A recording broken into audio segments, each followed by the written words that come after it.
On organise depuis 10 ans maintenant des commémorations militaires pour le 8 mai 45 en fait. Donc ce sont des événements organisés au château du Tailly, donc dans l'enceinte du parc, où nous rassemblons à peu près 250 soldats et 80 véhicules d'époque.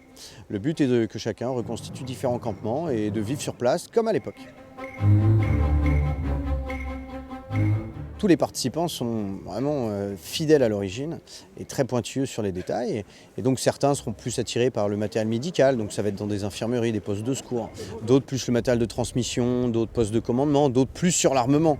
Donc là on va avoir une panoplie assez importante en munitions, en différents fusils, mitrailleuses, etc. Je collectionne depuis, on va dire, une vingtaine d'années. Sur mon véhicule, comme vous pouvez le voir, à la base, il est équipé en radio.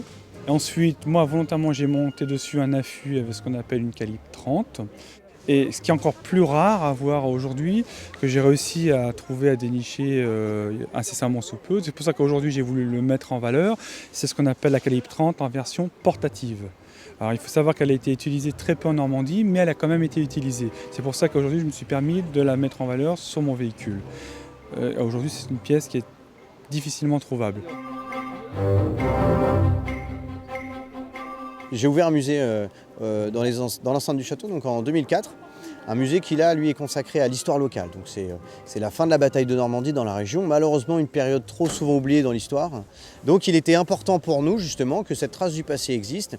Et surtout que les habitants locaux découvrent l'histoire des bords de Seine à la fin du mois d'août 1944. Les jeunes ne se rendent pas forcément compte de ce qui s'est passé réellement, quoi. Je terminais une période d'études du lycée, quoi. Hein, et donc là, on était terrés dans les caves à cause des bombardements, quoi. Ça, c'est le souvenir, mais c'est loin. Hein.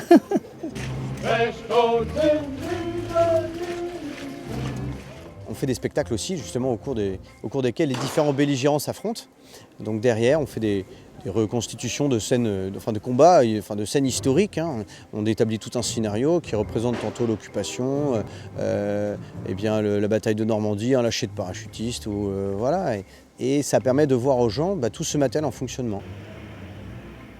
Là, il y a la bataille entre les Allemands et les Américains pour la libération des boucles de la Seine en 1944. On est pilote de l'automitrailleuse véhicule de reconnaissance américain. Elle a fini sur un champ de tir de l'armée française après la guerre et on a récupéré ça pour une restauration complète. Nous sommes là en tant que passionnés, membres d'une association vers l'ordre 76 et tous avec 1, 2, 3 véhicules personnels. Mais ce sont des passionnés par le devoir de mémoire, par la mécanique ancienne, pour préserver le devoir de mémoire de ces années de la libération.